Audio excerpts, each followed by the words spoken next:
I mean, I suspect that if I describe it, which I'm happy to, it's not dissimilar to how most serious director and composer teams work.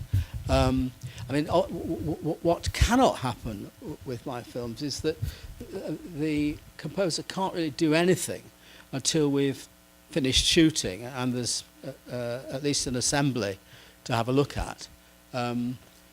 Because unlike ordinary films where the composer can read the script, though I can't see how you can really start to sense the music for something that's just words on a piece of paper, but that's another debate.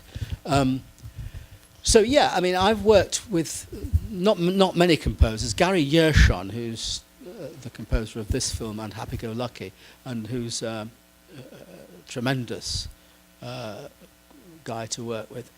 Like all the other composers I've worked with, a few of them, he is, apart from being a consummate composer, he's the kind of composer that really is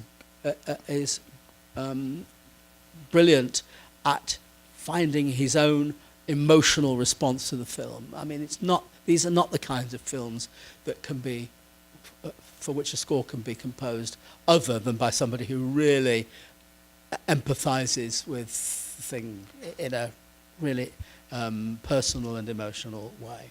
I like to work with composers who like to and are disposed to work with live instruments as opposed to electronic instruments. And the process is pretty, in the end, it's quite standard. I mean, he looks at it, we talk about possible instruments as a voice. We might you might score a little bit of something and we'll get a musician to come in and play a bit so they can get a sense of it. But in the end, it's going through the film, spotting where we want the music, experimenting, and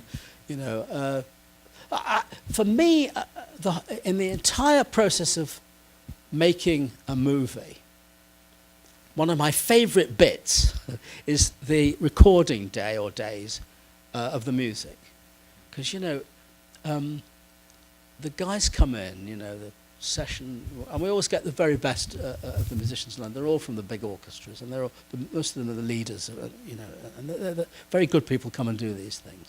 But they come in, and they know nothing about it. They've just received the thing yesterday or last night, and they go and they sit down and they just play.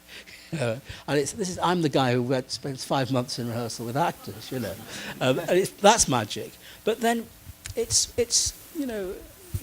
when you actually hear that music played properly on the instruments, because you've heard it in a temporary form, and now there are sophisticated computer programs that make it possible for you to get a much clearer idea than once upon a time when it was just on a piano and there wasn't really a picture and all that.